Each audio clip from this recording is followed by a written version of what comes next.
আসসালামু আলাইকুম প্রিয় শিক্ষার্থীরা, আজকে আমি তোমাদেরকে রাইট ফ্রম ভার্ব আমরা এ যাবৎকালে আমাদের স্যাররা 120-30টা করে রুল শেখাইছে রাইট ফ্রম ভার্ব শেখানোর জন্য।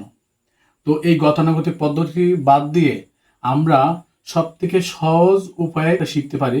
আজকে সেটা তোমাদেরকে দেখাবো। দেখো, আমি একটা ভার্ব নিলাম ইট, এটা ভার্বের প্রথম রূপ। এট এটা ভার্বের দ্বিতীয় রূপ। ইটেন এটা ভার্বের তৃতীয় রূপ। ইট ভার্বের সাথে কখনো এস অথবা ইয়ের যুক্ত হবে, আর এটা হচ্ছে ভার্বের সাথে আইএনজি। তো এই বিষয়গুলো যদি আমরা পরিবর্তন করতে পারি তাহলে আমরা রাইট ফর্ম ভার্ব আসলে আমাদের কাছে সহজ হয়ে যাবে। তো আমি প্রথম যে বিষয়টি দেখাইছি সেটা হলো মাত্র 5টি ক্ষেত্রে ভার্বের কোনো পরিবর্তন হবে না, অর্থাৎ ভার্বটি V1 বসে যাবে। তার প্রথমটা ছিল টু এর পরে V1 বসে। আমরা টু প্রিপোজিশন ব্যতীত বাকি যে প্রিপোজিশনগুলো আছে সেগুলো পরে ভার্বের সাথে আইএনজি হয়, সেগুলো আমরা পরে যাব। কিন্তু টু যদি থাকে তাহলে টুর পরে যদি শূন্যস্থান থাকে, ওই শূন্যস্থানের পরে ব্র্যাকেটে যে ভার্বটা থাকবে আমরা অবশ্যই সেই ভার্বের কোনো পরিবর্তন করব না। আজীবন টু এর পরে ভার্বের কোনো পরিবর্তন আসবে না। আর 2 নম্বর হচ্ছে মডাল ভার্বের পরে ভার্বের কোনো পরিবর্তন হবে না। মডাল ভার্ব কি কি? Can, could, shall, should, may, might, will, would, dare, must, ought to ইত্যাদি। তো এই মডাল ভার্বগুলো যদি থাকে তাহলে ভার্বের কোনো পরিবর্তন করব না। অর্থাৎ মডাল ভার্বের পরে সাপোজ আমি এখানে লিখলাম আই ক্যান, শূন্যস্থান এখানে গো, এই ভার্ব দিলাম TACRE, there, I can go there. তাহলে আমার এই মডাল ভার্ব থাকার কারণে আমার উত্তরে গোর কোনো পরিবর্তন করব না, অর্থাৎ যা আছে তাই বসায় দেব। 3 নম্বর পয়েন্ট হচ্ছে সাবজেক্ট যদি আই, উই, দে, ইউ হয় তাহলে V1 বসবে।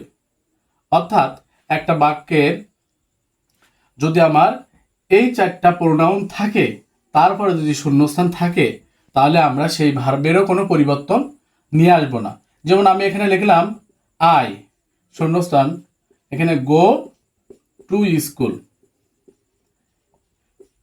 এখানে প্রেজেন্ট আছে যার কারণে আমি ভার্বের কোনো পরিবর্তন আনবো না। তো আয়ের পরে এই গোই বসে যাবে। তবে শর্ত হলো সেন্টেন্স বা প্যাসেজটি অবশ্যই প্রেজেন্ট হতে হবে। আমি তোমাদের লিখছিলাম যে আই গো টু স্কুল, এখানে গোর কিন্তু কোনো পরিবর্তন করি নাই।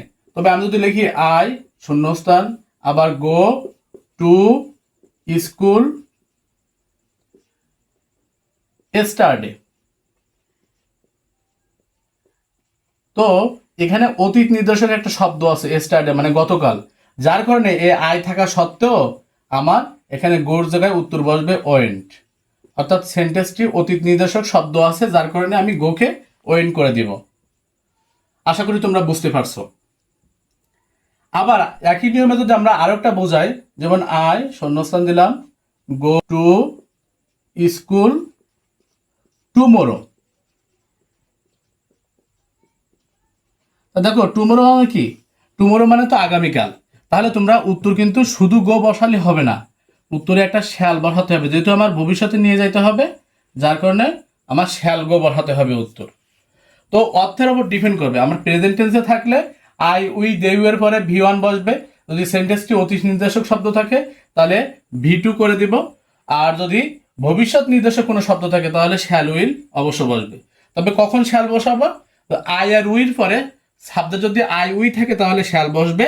আর যদি সাবজেক্ট আই উই ব্যতীত যাই থাকুক না কেন, হি, সি, ইট ইত্যাদি, এগুলোর পরে উইল বসবে। আশা করি বুঝতে পারছো। 4 নম্বরে আমি তোমাদেরকে বলছি হ্যাড বেটার এবং উড রেদার এবং লেস্টের পরে ভার্বের কোনো পরিবর্তন আমরা করব না।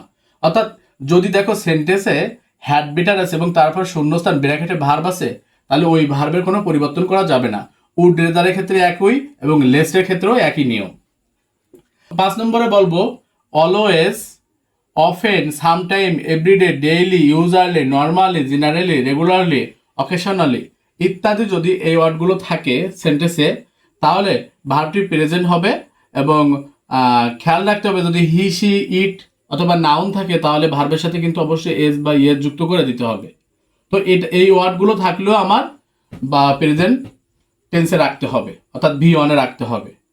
আশা করি তোমরা রাইট ফর্ম ভার্বে কখন V1 বসে এটা বুঝতে পারছো, এবং আগামীতে আমি কখন V2 হয়, কোন কোন ক্ষেত্রে V3 হয়, কখন ভার্বের সাথে এস বা ইএস হয় এবং কখন ভার্বের সাথে আইএনজি হয়, আমি তোমাদেরকে আলোচনা সাপেক্ষে দেখাবো। তবে তোমরা গতানুগতিক যে রুল সিস্টেম মুখস্থ এই পদ্ধতি বাদ দিয়ে আমি মনে করি এই নিয়মে পড়লে অবশ্যই তোমরা রাইট ফর্ম ভার্বটা সহজে বুঝতে পারবে এবং ভালোভাবে তোমাদের মাথায় আসবে। ধন্যবাদ সবাইকে।